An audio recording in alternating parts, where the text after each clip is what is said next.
my friends, and welcome to episode 93 of the Kiss Army Nation podcast. I'm Pasquale Vari, one of your hosts. And I am Claudio Spera. Welcome to the show, everyone. Formed in 2008, Montreal Tribute Band KISSed hit the stage with the sole intent of faithfully recreating the visuals and sounds of KISS. Although the band has had many personnel changes, KISS has celebrated many milestones playing festivals, the Bell Center, and participating in various special KISS-related events, including my very own Rockin New Years Bash, the Keep It Loud Party Tour, and the 2017 Montreal KISS PreParty. Their accomplishments have taken the band across Ontario, Quebec, New Brunswick, and Nova Scotia. They have even had the honor of having a private meeting with the members of KISS in their dressing room before a concert at the Bell Center. But nothing could have prepared both the fans and the band for their latest musical KISS experience. On this episode, we are joined by Yvan LeClerc, who plays Ace Frehley, to talk about the band's most ambitious project to date, OrKISStra. So, KISS Army, it's my absolute pleasure to introduce to you Quebec's own Yvan LeClerc. Welcome to the Kiss Army Nation podcast, my good friend. Thank you. Nice to see you again, Pasquale, and Claudio as well. It's been a long time, huh? It's been a long time. It's so nice to see you, man. So we couldn't wait to get this episode going, with so many exciting things coming up. So it's always a pleasure to see you, my friend. Yeah, I think the last time we saw each other was at the KISS concert, in fact. The last one, I think so. Yeah. Not the last one, but... You were sitting in the road just above me, Yeah, I have a picture of you, yeah. Yeah, I know. So funny. Was that before or after the OrKISStra in February? Because I think that's the last time I saw you in February 2020 in Quebec City. Yeah, exactly, in Quebec City. Yeah, that's right, and then everything stopped. Oh, yeah. 3 years. It stopped big time, yeah. Wow. We were just, launching this big project, and so we played the Capitol in Quebec, and then the Casino in Lac Lémy, and the next day it was the Bell Center, and 2 days after everything stopped. Wow, right on time. Bad timing. I was gonna say that as Pas mentioned in the introduction, the band, KISSed, you guys have gone through many personal changes, okay? And today, KISSed is made up of Stéphane Mackay, who plays Gene Simmons, François Gagné, who plays Paul Stanley, and our dear friend Serge Savard, who plays Peter Criss.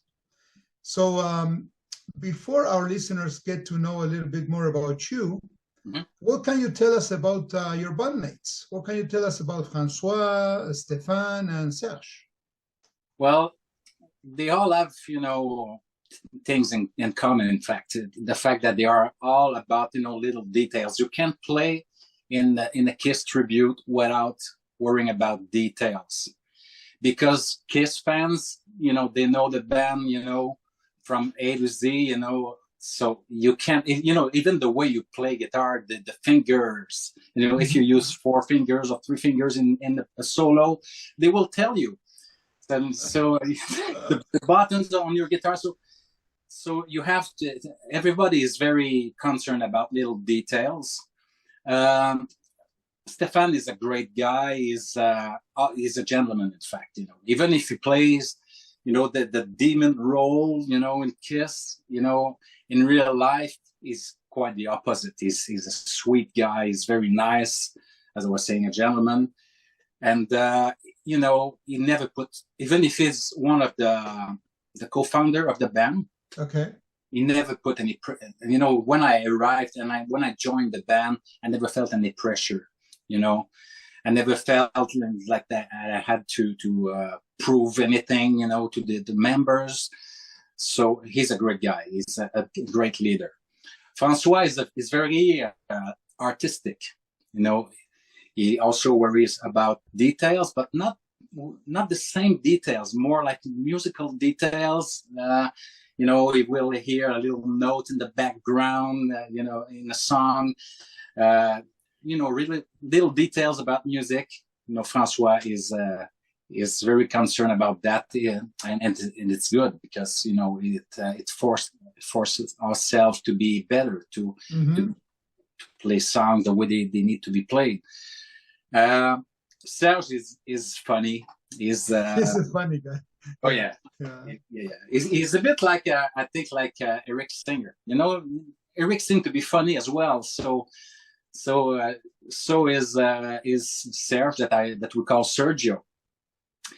So he's always fooling around, making jokes, before a show, make sure that everybody's having fun playing loud music, and when we get ready, when we put the makeup, backstage he's always putting in the music very loud and singing along. And as a drummer, he's very into details as well. The solos that you will hear if you come to the show, are real parts from Alive 1, Alive 2, and even Alive 3. So you will recognize the parts. And so also for his drum set, the drum sets he's having. In fact, he has like 3, or I think they're replicas of real the real drums, and Peter Criss, from Peter. From Peter. Wow. So and he has no limit. When it's time to have his drum sets, like the real thing, he doesn't mind spending a lot of money, or even into costumes. Well, we all spent a lot of money in costumes, but he's ready to go all the way, and so we are. I mean, all the members, we are very dedicated, even through hard times. When during the COVID period time, I mean, we still we decided that it was time, to think about add new things to the show. We use this time to think about, we should add this or that to the show. We should learn this song. So we were not there, sitting and waiting to everything to stop. So that's about how everybody is in the band, is the personality of everybody in the band. Yeah. Mm-hmm. But it's interesting what you say, about the personalities. But when you see the band, you can tell that there's a really good chemistry between amongst the 4 of you. It gels really well, and it's a unity, sensation that you get, when you see the band. It's really awesome. Thank you. Yeah, well, and it's real. I mean, I think I joined the band in 2017, if I recall, and it's like I feel like it's been like only 6 months. It's always fresh. It's always something that I'm looking forward to. We're great friends. Everybody. We're great friends, and I think it shows. Yeah, as you were saying. Yeah. It does. Mm-hmm. I remember when Stéphane and Francois was looking for a drummer and guitarist, and I thought they're looking for both a Peter and an Ace. I don't know how they're going to pull that off. And I have to be honest, I was worried that was the end of that tribute band, because good luck finding not just one, but now 2 players to replace their previous members. And what a godsend to have both you and Serge in the band. And it was like you've been there for years. You guys just meshed so well together as a band so quickly. I remember seeing your first show together as a band. It was like you guys were there forever. It was something to see. Yeah. It was really something. I remember seeing you there. Yeah. Are you kidding? I wouldn't miss it. I'm your biggest groupie.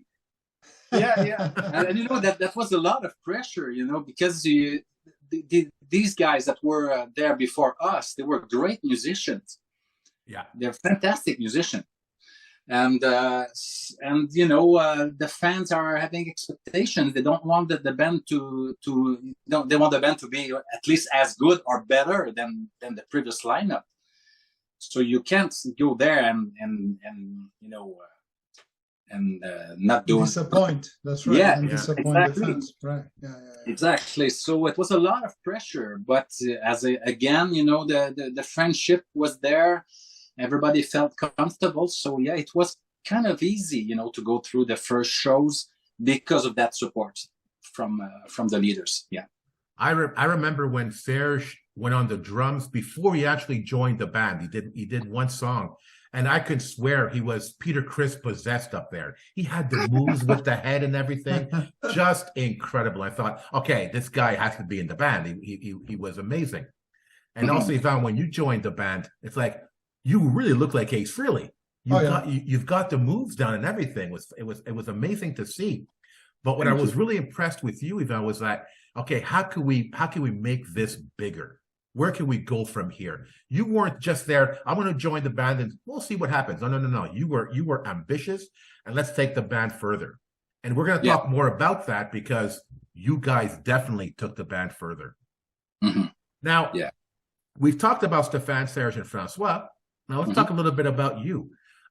You mentioned how you got into the band. What specifically were the circumstances that led you to join KISSed? Well, in fact, I saw the band a few times, in the past before they needed, other musicians. I saw them like maybe 2 or 3 times, and one of these time was something that you organized. It was like an event in Montreal. Where you had also another tribute band that was there, and like a potluck or so. That I don't know if you remember that. Was that in St. Bruno, the Rockin New Year's Bash? That's right. It was with KISSed and Alive 75. Exactly. You did an Alive and Alive 2 concert experience. Exactly. So right. That's the first time that I saw them. And I went to see other shows, and speaking with the guys, after the shows, and I could tell that it was that Stéphane, Francois were great guys, so we became friends, and time was passing, and I was still in another tribute band myself. I played almost 12 years in another tribute band. So then I saw the ad, I think it was on Facebook, that KISSed were looking for a guitar player, Ace Frehley, and a drummer. So I called Stéphane and I said, well, if there's still, if you're still looking for someone, I would be, I would like to try, to do a trial with the band. And they have, a few other prospects. So Stéphane told me, well, you can learn like 14 songs and then come to the trial it was like 2 weeks after. But finally I learned I think 22 or 25 songs. Nice. So when I arrived to the practice, to the trial, is it the trial? Audition. Audition, yeah, that's right. Audition, yeah. So the audition. So there was another drummer. It was not Serge that was there. It was another drummer that was doing an audition as well. So, but everything went well. And right after the audition, they asked me if I wanted to join the band. So I said, "Oh wow, yeah." So I was very happy about that, because KISS is one of the first band that I knew when I was young. There was Elvis. Elvis was the first thing, the first artist that had a great influence on me, and then it was KISS. So I remember I was 14 years old, trying to do Ace Frehley makeup in the mirror.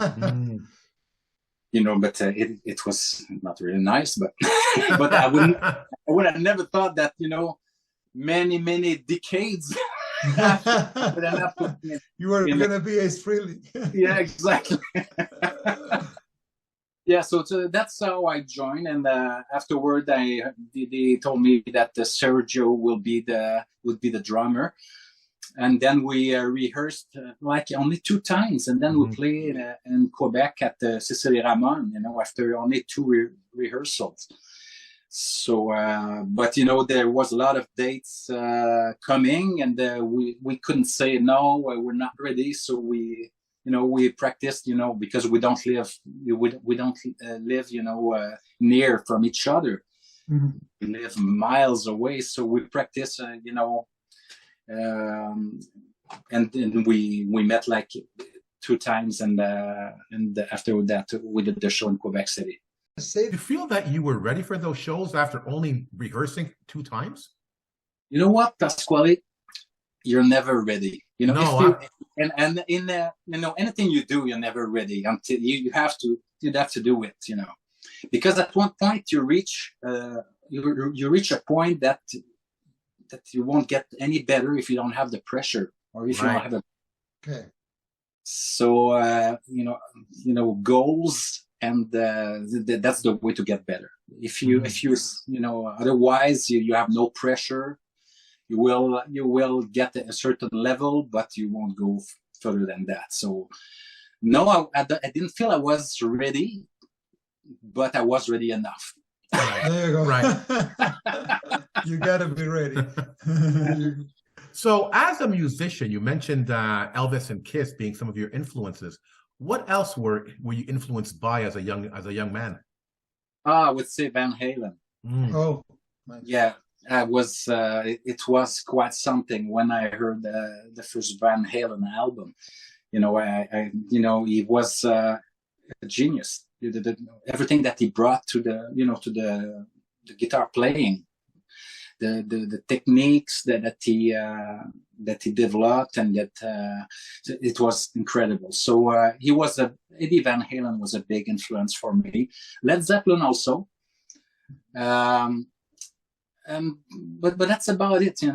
Elvis was a big part, and still I'm listening to Elvis, and I found many bootleg concerts, Elvis bootleg concerts that I downloaded.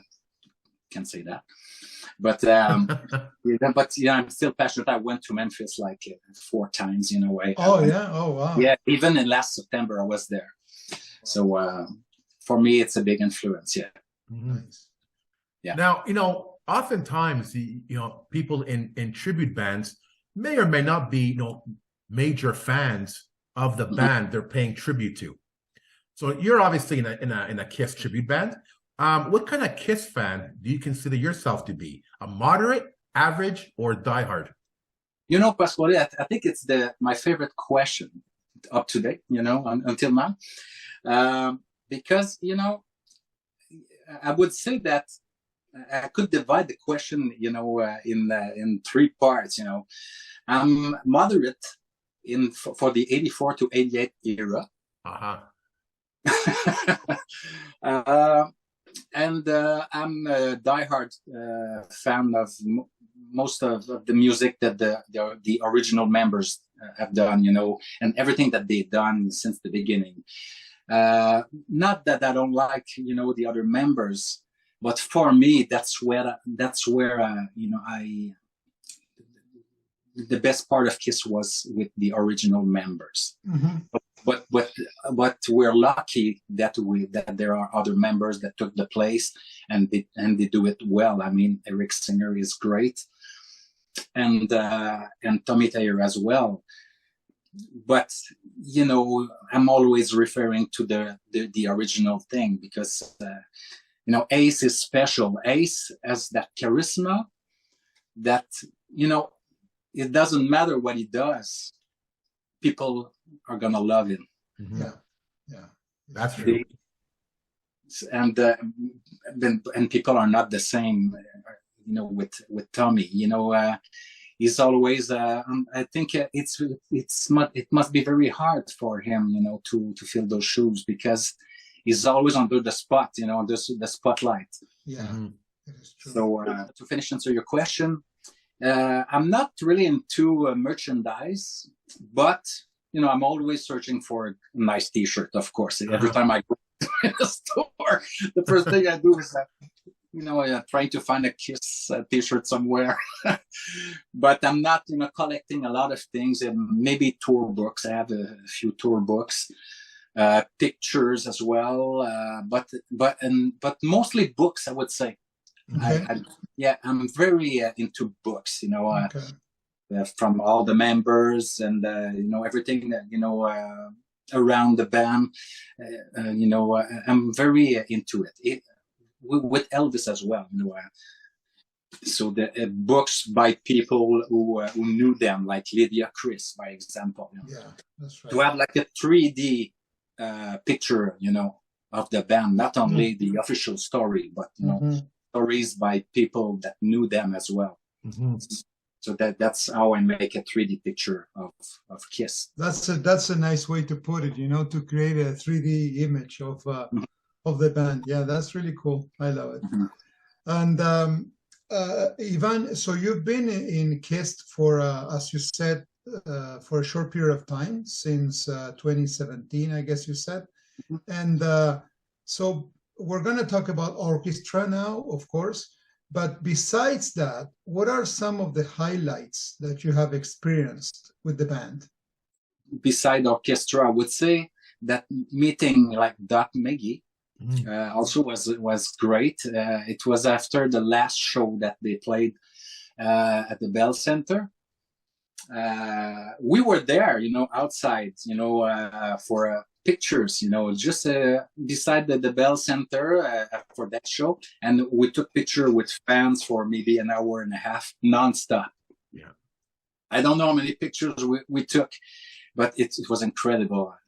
And then we went to see the show, and we met with Doc Maggie. That was great, because he really took the time, to I didn't talk to him a lot, for an hour, but he took the time, to say hello, and listening to I was with Sergio, so he took the time, so something that I appreciated. And also meeting Lydia Chris. Thank you, Pasquale. The Keep It Loud party tour in Quebec, yes. Right. Yeah, she we had the chance to talk with her, and also she came to our show. She was there, and she said, "I can't wait to hear you sing." She told me, "I can't wait to hear you sing Shock Me." So she was sitting at the back, I think she had the table, and she was signing books, because she was selling her books.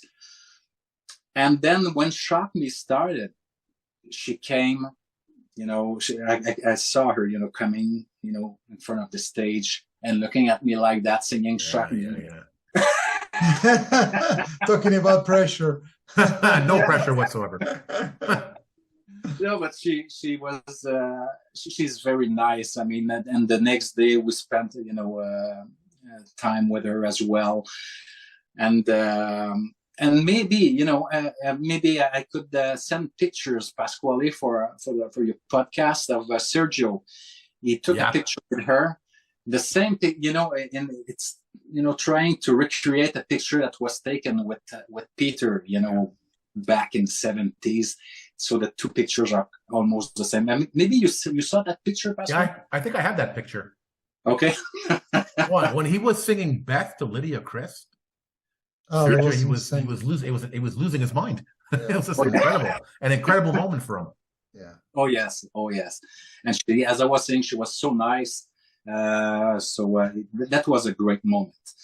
After that, I would say that there are some moments that are not necessarily like big moments, like big venues, but big moments with the fan, the fan. Because sometimes you play in cities that are very far from Montreal, and you meet people that for some reason, because maybe they're limited, because they have physical limitation, that they will never get the chance to see the real band. So when they see you, they know that's the closest that they will be to the real band. So they treat you like if you were the real band. Right. And that's an honor to see the smile in their face, and after the show to take picture and talk with them. that's something very, very cool.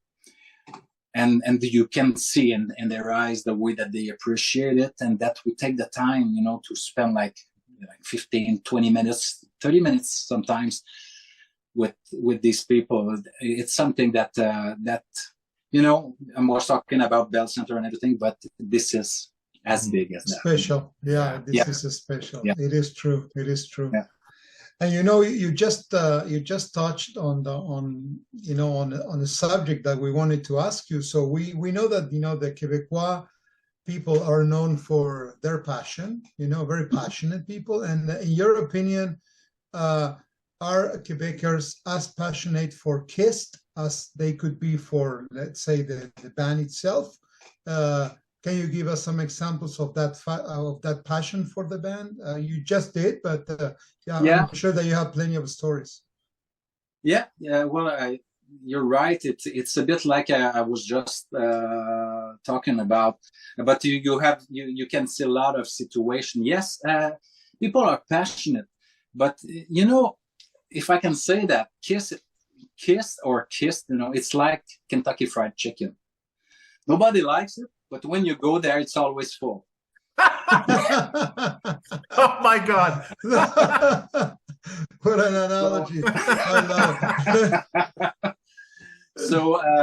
So I saw a lot of cool things happening also. Like you will see, like, you know, guys, you know, fathers with their son, bringing their son to our shows, just to show them, you know, what they liked when they were young. So that, you know, that's a very special moment for them, because it's like if I can say that, a communion. Yeah, of course. Yeah, it's a communion. Yeah. That's the way that they connect with their son, you know, or their daughter, you know, having the chance to show them, you know, what they liked when they were at their age. So that's something special. And so you can see that we see people, you know, from 12 years old to 65, 70 years old. So that's what I can call passion, you know. Yes, they're passionate. And you know, people come to after the show telling us, oh, you know, when I saw you tonight, it brought back so many, you know, nice memories of when I was young. I didn't remember that song, and you play that song. I remember once we played 2,000 Man. Oh boy. And you know, a lot of people after the show came to me, and they were like, "Thank you! It's the first time I hear it live," you know. And so this is something we try to do. We try to do some little things that are not predictable. Just, you know, of course there are songs that we don't have the choice to do, but we try always to come with something to surprise, you know, the people that will come to see us. Also, people with tattoos, KISSed, even, and you know, KISSed tattoos, but also KISSed tattoos. Oh wow! Yeah, I remember once it was in Ontario that I saw a guy with a KISSed tattoo, you know, and you know the way he brought it, you know, he arrived and then he ripped his shirt, you know, instead of just putting that. I love it. So that was very funny. And also, we see people that are coming to all of our shows, or almost all of our shows, no matter where you play. Yeah, you have a following. Yeah, absolutely. Yeah. And after the shows, you know, the lineup for pictures, sometimes we take pictures for 45 minutes to an hour. Yeah. So we don't have the choice to have, you know, Christian, who is like the fifth member of the band. You know, he takes care of our gear, because otherwise, you know, after you know, an hour, you know, taking pictures and speaking with the fans, and looking at the stage, and you still have to, you know, to pack everything, to dismount everything. Yeah. So by having someone to help us like that, you know, it gives us the chance to speak with the fans, and yes, and as I was saying at the beginning, not only they're passionate, but they know KISS very well. Oh, yeah. So it gives us, you know, the pressure to always get better, find something new, as I was saying previously. new costumes, new guitars, new effects, improving effects. But now we are at the point where our vehicles are full. Yeah. So we will need a truck, now, and so that's a point. And the stage, we're kind of, sometimes we're like in the middle. We have requests for playing in smaller venues, and sometimes it's not possible to use all our effects because we can't. Gene can't. Well, Stefan can't. Breathe fire, or we can use smoke bombs. Or even in some venues, Stefan couldn't even spit blood. Speaking of fans, I remember there was an incredible moment with Stefan and a young child, where the child was giving Stefan a flower, and I learned later on there's an exact picture of a child giving Gene Simmons a flower, and I noticed online people thought that Stefan picture was Gene Simmons because the picture looked so much alike. And that was like, what an incredible coincidence that was. Little girl in near Shawinigan that had cancer. Oh yes. And she had to go through a lot of treatment, and of course she didn't want to go, but she liked KISS very much. And the way that she would accept to have her treatment was to listening to KISS songs during the treatment. Oh wow! Especially "I Was Made for Loving You."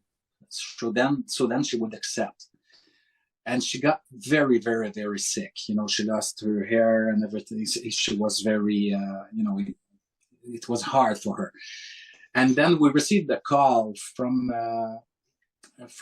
someone in the area of Shawinigan, asking us, if we would like to would accept to meet the little girl, because she was still very sick, and she needed to have like a little cheer up, if I can say that. Yeah. Mm-hmm. So we accepted, and we went to her house on a Sunday afternoon. We knocked at the door, all in makeup. And you should have seen her. She was hugging everybody because for her it was like we were like the real band. It was even she was, I think, 5 years old. Yeah. So it was a great moment, and she got better and better, and she came to one of our show in Trois-Rivières, I think a year later. And then she, of course, she changed a lot. She grew up, and she got better. So, and she was, on the side of the stage watching the show. So that was a great moment. To see the smile in her face, and that we could, make her happy for a little while. That was something. That's fantastic, man. Wow. Yeah. Wow. The healing powers of KISS. I know it sounds hokey, but just the influence this band has on fans on so many levels, and in the ways that it's changed our lives. It's just phenomenal. I don't think any other band could say that. Mm-hmm. So Yvan, I want to get into the topic of today's discussion, and that's OrKISStra. Mm-hmm. So where did the idea for this project come from? I have a friend that he's got a studio, a recording studio, and he's near Montreal. And one day he called me and said, I know a guy that is looking for a KISS tribute, for a big project. And I said, okay, what is it? Well, he said, I don't have all the details, but can he call you? And I said, yes, sure. So Christian Morissette, who is working, with Pierre Chenet, they're the two main producer of the show. He called me and he explained the project about having a KISS tribute, but with a big band. It's not a symphonic orchestra. It's more like a big band, but still there are 12 musicians. String sections and brass section and also a piano player. And so he said it wouldn't be like a replica of Kiss Symphony. That's not the goal of that, but just, you know, to recreate, you know, the influenced by the Kiss symphonic, I don't know. Symphony, yeah. And you know, trying to hit big venues with that project. So I said, yeah, sure. And then we met with Pierre Chenet later, a few weeks later, and he told us more about the project, and that's the way it started. You know, we had a great collaboration. Sorry, you know, when it was time to decide about the songs, you know, we didn't have anything imposed, of course. It was a great team work with Pierre and Christian. So for us, it was like, you know, a big gift, you know, falling from the sky, you know, because it's not something that we could have produced ourselves, you know. It's very expensive. That's a huge project, you know. You can't play in small venues with that, and when it's time to do Kiss, to perform Kiss, it can't be small, you know. Yeah. So you have to go, you know, have like, you know, all the effects as well. If the show is bigger, then the effects need to be bigger. So like I say in French, you have to back your shit. If I can. That's right. Exactly. So yeah, that's the way it started, and then we met a few times, and we discussed about Pierre presented us, you know, a few sketch about how the stage would be, and you know, Guy and Christian are two workaholics. I mean, it's incredible, and Pierre is a real Kiss fan. He's not only a producer. I mean, he's a diehard fan of Kiss, you know. Oh, okay. Oh yeah. Oh yes. I think he went to a few Kiss crews, and he knows, you know, all the songs and all the person. You know, he's a real fan. So it was easy for him. It was a dream to produce this show. For him, it was a long time dream that finally he achieved. So it's great. Yeah. Nice. So for our listeners that never saw OrKISStra, what's the basic premise of the show? Well, as I was saying, it's not really to copy this Kiss Symphony, but to go through all Kiss eras with a touch of symphony, you know, symphonic arrangement. And we also have an unplug, I mean, section during the show, not section, but segment, I would say. But you know, we don't play exactly the same song that Kiss did, you know, in the unplugged session when they did it with Symphony, or when they did the unplugged special on MTV. So we bring something a little different. But one of the main thing was to keep it, you know, rock and roll. We didn't want, you know, all the symphonic arrangement to soften the music. Yeah, to take over your music. Yeah. Yeah, and it was very well arranged by Christian Morissette. I mean, the arrangement are just, you know, backing and giving even more power to the music. So it's still loud, you know, it's still a rock and roll show, but with, you know, a symphonic touch, if I can say that. So it's very interesting. We go through mostly like we have like 3 different costumes for the show. The first part is with the Destroyer costume, and then we go with the Dress to Kill costume, and then we finish with the Love Gun costume. Nice, super cool. So you know, we can basically see that this is a huge project. So what were some of the challenges of putting such an ambiguous project together? Because, you know, you had everything already organized, you know, to play as KISSed before. Now you're getting into this huge project. So what were some of the challenges that you guys faced? one of the big challenge is to keep the show affordable, you know, for the venues and for the fans as well. So you know, we targeted about 600 seats and more. So that's the goal, because if you go less than that, then you know the tickets will be too expensive, you know, and Right. so it doesn't work. So that's the target that we have, and you know, from there then the challenge was to find, you know, because it's very severe. I mean, there's so many restrictions in venues, like if we use fire. Mm-hmm. We have to have like the permission, you know, of the firefighters. Even Stefan has to take a course, you know, of how to breathe fire, you know, to have a certificate. And you know, we had so many projects like flying, you know, guitars and and you know, backdrops, you know, going up and down, and the big dragons, you know, that on Gene's side. Yeah. So but at the same time, you know, it takes a lot of room, you know, and it's hard to you know, to carry all those things. So now for this production, we had a 53 foot truck. Yeah. Yeah. And you know, and then it's time, you know, the crew has to arrive like at 8 in the morning to get everything is ready for the show at night.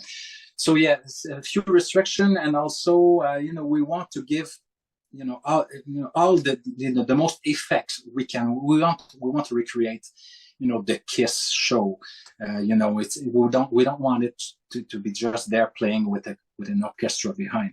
Mm-hmm. We have I think we have 20 feet screen, you know, behind Sergio, and then, you know, a lot of other screens, you know, in front of the member of the orchestra. We have you know, big smoke bombs, geysers, and then, you know, the challenge was really to have, you know, to have a big show, and at the same time be realistic, you know. Yeah, exactly. Yeah. And so let me ask you, I'm sure that you must have been excited before, you know, the first show. So what were the band's feelings before getting on the stage for the first time as OrKISStra? Well, the feeling at the first show was really, because everything is so, you know, timed. I mean, we have costume changes, you know, during the shows, and we have like sometimes 4 minutes to change, you know, costume, and then you have to run from the, you know, backstage from the right side where you leave your guitar, and then you run behind, you know, backstage to the left side where the costume is there, you know, and people are, you know, there's someone helping you to put the costume, and you hope that you will, you know, not like scratch your makeup. Yeah.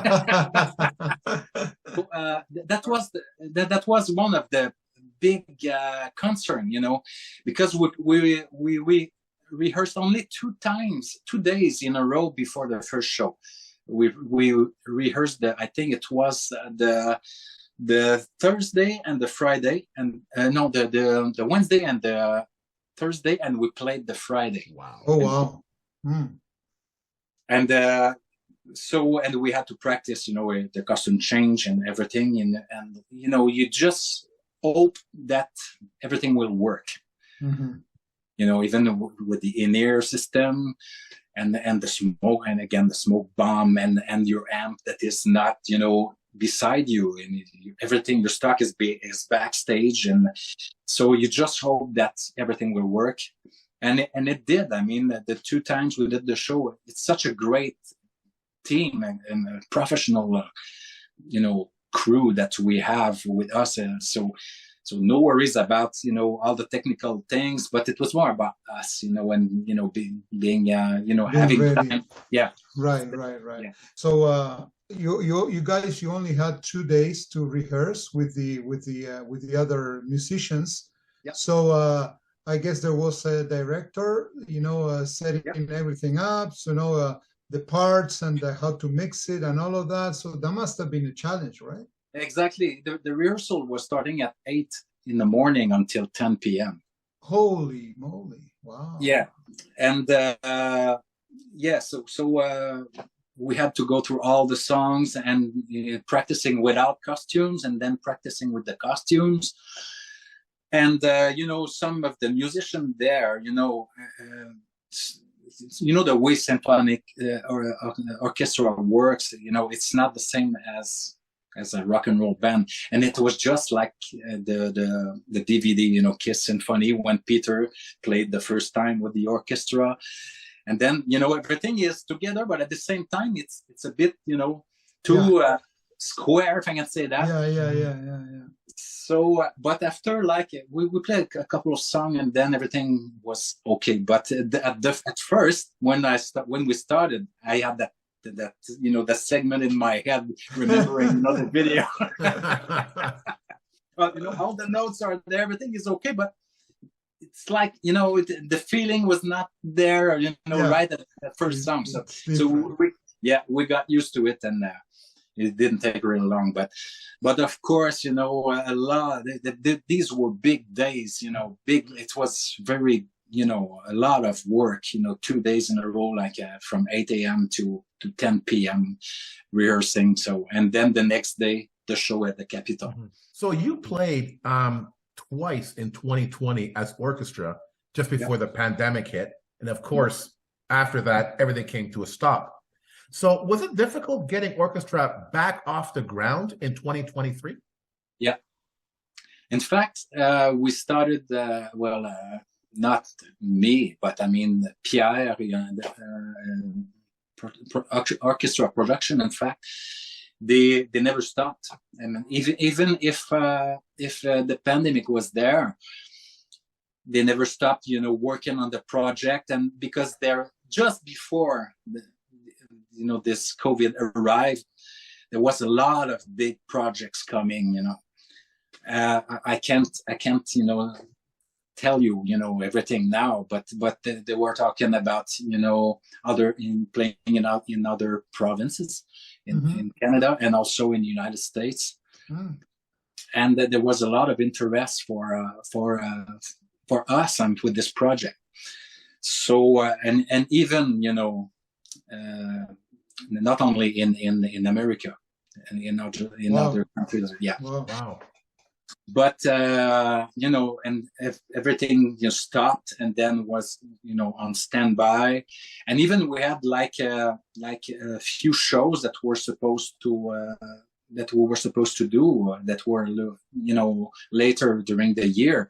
So everything stopped and was put on hold for 1 year, and then for 2 years. And we're lucky because some of the shows that are coming, and that will come later this year, because they're not all confirmed yet, but they will be soon. There will be other shows confirmed soon. Well, some were booked 3 years ago. Oh wow! But that was a lot of work, by the orchestra team, Pierre especially, keeping contact with all the venues. And, it was hard not only for OrKISStra, but, all bands, it was hard. Oh, yeah, the music business, yeah, absolutely. Yeah, because when it started back, it was I think in the beginning, it was half of the capacity. Yeah. That were allowed to go. So how can you pay a band with half capacity? That's right. Yeah. And it was hard, but we can see now the light, at the end of the tunnel, not the train, but the light. And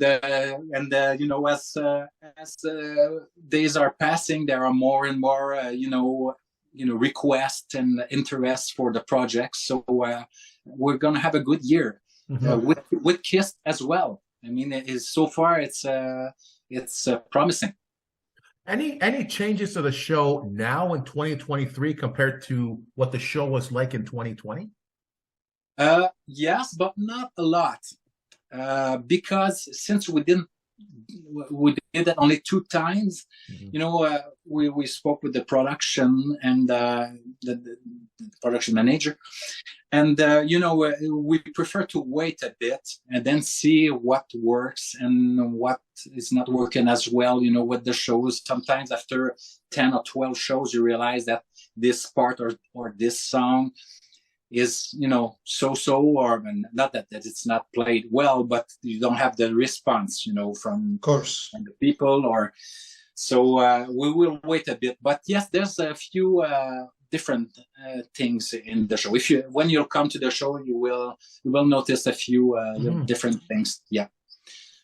So Yvan, that's a really good point, because actually the sample size of what you guys did in 2020, it was like really small, right? So only 2 shows. But what do you think was the fans' reaction to OrKISStra in 2020? It was great. I mean, I remember at the Capitol after the show, we went in to meet the fans, after the show. And, they were all surprised, because they didn't think that it would be, as I was saying, that the show was divided in 3 parts. So I think that most people would thought that it would be like a show that, going from, to point A to point B with, nothing really changing during the show. So, but we have, different atmospheres, the different eras. So I think this is something that they like. We surprised a lot of people by the choice of the songs, in fact. Oh, okay. Yeah. Okay. So and the way that we that the arrangement, the orchestra arrangements are made, as I was saying, it's not taking anything off from rock and roll. So it's still a rock show. And even the band, that all the musicians in the orchestra, they're all wearing makeup. In makeup. Oh, yes. Nice. So, and then, when they're not like standing still or sitting, waiting to play their part. They're participating to the show. Roll. It's like a big party. Yeah. Nice. Yeah. So KISS played a few club shows in this past year. So I have a 2-part question. Do you consider that a rehearsal for OrKISStra? And do you see the band continuing to play club shows if OrKISStra is the huge success it deserves to be? That's a very good question, Pasquale. Well, these are very good questions. But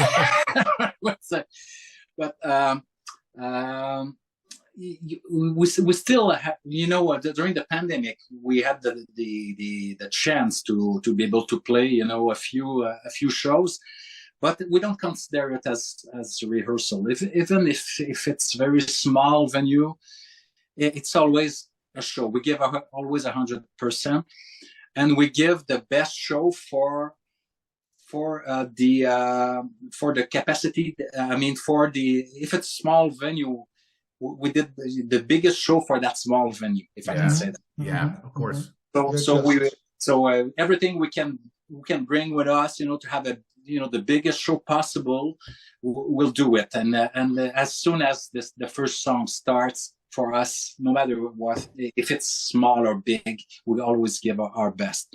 So not really a rehearsal, but most, I would say, an opportunity to play, in front of, play music. So what we're looking for, in fact, is, to find the right balance, with KISSed shows and OrKISStra shows as well, because these 2 shows are quite different. So if you come to see our show, our KISSed show, you will hear and see things that you won't experience with the OrKISStra.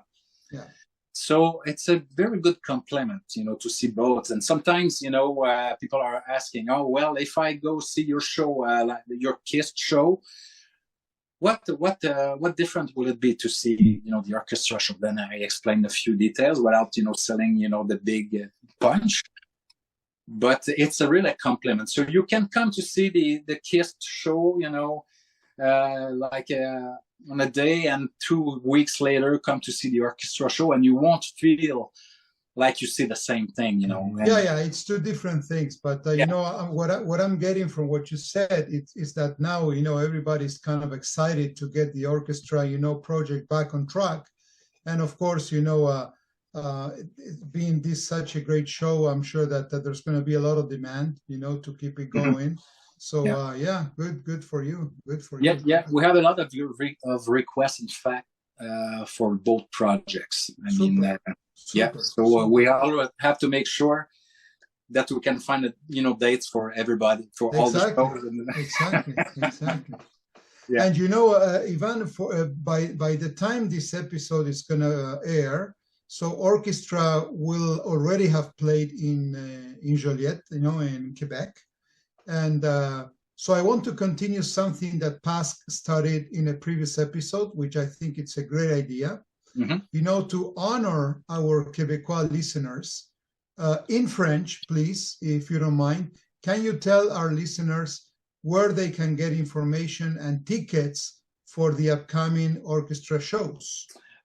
Oui, donc pour les gens qui aimeraient avoir des détails sur les prochains shows à venir, au moment justement où ce podcast va être diffusé, on va déjà avoir fait le show du côté de Joliette.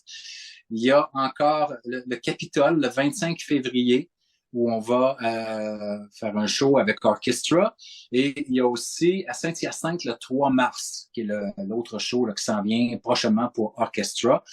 Vous pouvez trouver les détails sur Internet, sur le Facebook de KISS Tribute, aussi sur le site Internet aussi de KISS Tribute, et aussi sur Production OrKISStra, que vous avez les liens pour justement aller directement acheter les billets sur les 3 endroits que je vous ai nommés, sur les 3 sites, vous pouvez avoir les liens pour aller directement acheter les billets. Sinon, sur le site du Capitole, sur Ticketmaster, pour Saint-Hyacinthe, c'est la même chose. Sur Ticketmaster, vous allez pouvoir trouver les liens pour acheter les billets. Et en passant, les ventes vont très bien. Donc, si vous voulez avoir des bonnes places, il est grand temps d'acheter vos billets. Oui, il n'y a pas beaucoup de place. Hein? C'est presque déjà rempli. Hein?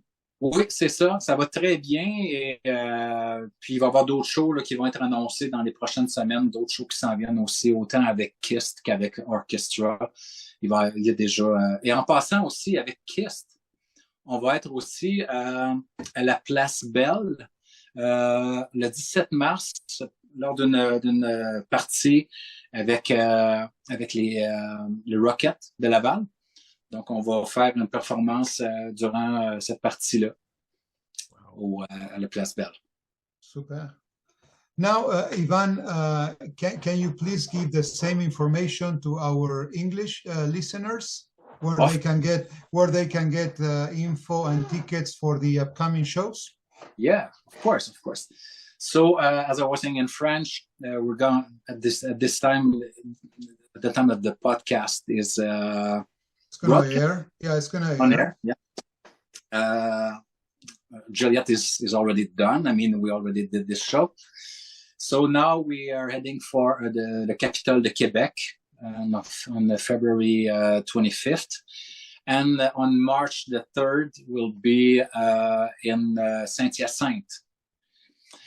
You can find all the details on the Facebook. The KISS Tribute Facebook, on the KISS Tribute website, and also on the OrKISStra production website as well. You have all the links. Just click on the links and you will get access to Ticketmasters. So it's possible to buy the tickets there. There's not many tickets left, so people need to rush. Yeah, exactly. We're very, very happy about the way that the tickets are selling. But there's still, good places, good seats. But I wouldn't wait too long, otherwise it will be quite far from the stage. But still, we still want to see you there, even if yeah, of course. So, Yvan, I want to end the show on a final note. I remember after seeing those two shows back in 2020, and I didn't feel that there was a lot of interest coming from the U.S. KISS Army. I posted a lot of videos and a lot of pictures. I found that there was curiosity, but not more than that. And, you know, we really hope this episode will pique their interest and maybe go to YouTube and check out the videos and check out the pictures and maybe make a plea to get you guys in the U.S. to play for them, because I think the U.S. KISS Army deserves to see this production because it's something extraordinary that for sure they've never seen before. So what would you like to say specifically to the U.S. KISS Army?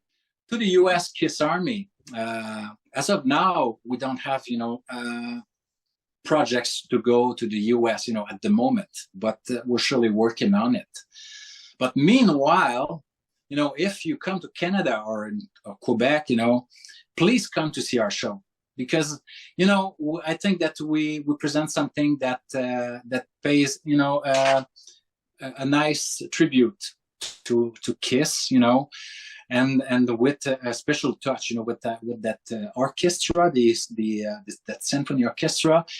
That's a special touch, that's a little bonus that we give to the fans. So please come to see us, and we'll be more than happy, to meet you and to chat with you after the show. And I'm sure that you will enjoy your time if you come to see us. En français, let's end the show with some words to the Quebec KISS Army. OK, pour la KISS Armée du Québec, je vous invite personnellement et au nom de OrKISStra et de KISSed, je vous invite à venir au show qui s'en viennent au Capitole et à Saint-Hyacinthe aussi. Je vous invite à venir voir ce show-là. Je sais qu'il y a beaucoup de gens, beaucoup de fans de KISS au Québec, beaucoup de fans à la KISS Armée Québec qu'on n'a pas rencontrés encore. Je sais qu'il y en a beaucoup, et je sais qu'il y en a beaucoup qui ne sont pas encore venus pour X raisons nous voir. Ça serait vraiment cool de faire de ces deux événements-là qui restent après le show de Joliette, de faire ça comme un happening, comme une fête pour tous les fans de KISS, qu'on puisse se réunir ensemble, puis avoir un beau party, un gros party surtout. C'est le plus gros party de KISS que vous pouvez voir au Québec, à part le vrai groupe lui-même. Il n'y a pas une production qui a été plus grosse que ça, qui a été faite au sujet de KISS. Donc, c'est une occasion de venir festoyer, de venir célébrer notre amour pour la bande de KISS. That is great. So nicely put, Yvan. So it is true what you just said.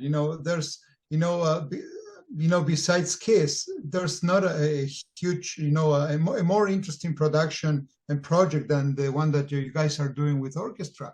So it's definitely worth checking, for everybody who didn't have the chance to see that. It is now the time, to get on board and, as you said, have a good party and have the chance to meet you guys and take pictures and everything. So personally, then Pasc is going to wrap up the show. It's been a true pleasure to have you on the show. It's been fantastic, man. A long time no see.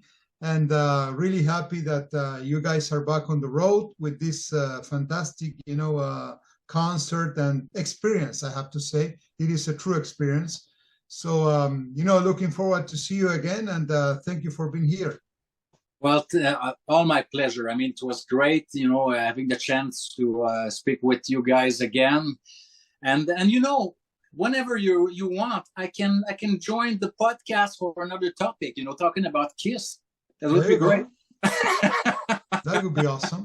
We've been wanting to have you or a member of KISSed on the show to talk about one of our favorite tribute bands, Montreal's own KISSed.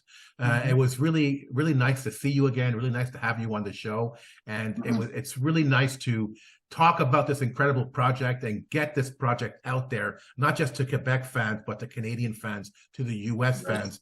It's something that needs to spread, to go viral, because KISS fans are going to get a kick out of this show. And it's truly something special that has never been done before by a tribute band. And I'm going to be at the next two OrKISStra shows, and I just cannot wait to experience that show again. Yeah, and you're right. I mean, there's nothing bigger than that. I mean, beside the real band. So, and to have the chance, you know, not that I want to throw flowers to myself, you know, to ourselves, I should say, but you know, this is a chance for all the KISS fans, you know, to celebrate. Yeah. We don't have a lot of opportunities, you know. There's not a lot of parties like that or events like that, you know, happening, you know, even in Canada, not even in the province of Quebec, but as you were saying, Pasquale. So it is time to you know, to celebrate and get together and show, you know, our love for KISS, you know, and celebrate all together, you know, in the capital of Quebec and also in Saint-Hyacinthe on March. And more shows coming. So yeah, that's yeah, great. That's great. Keep us posted. Yes, and once again, merci beaucoup, mon ami. This was a lot of fun. Thank you very much, Pasquale. Thank you, Claudio. It's been a pleasure to be here, you know, to spend time with you, talking about this project, and looking forward to meet you again in Quebec and Saint-Hyacinthe. There you go. Thank you so much for being here, Yvan, and you know, give our regards to the guys in the band. Okay. Perfect. Thank you very much, guys. And to the KISS Army, and especially to the Quebec KISS Army, we hope you enjoyed this episode. If you have any questions, comments, or ideas, please send them to talktome@kissarmynationpodcast.com. Until the next time, remember, never stop rocking with OrKISStra. Take care, everyone. If you enjoyed this episode, like and subscribe on YouTube, or follow us on Spotify, Podomatic, iHeartRadio, or wherever you listen to podcasts. Don't forget to make yourself heard. Leave us a comment on Facebook, Twitter, or Instagram. See you all soon, KISS Army.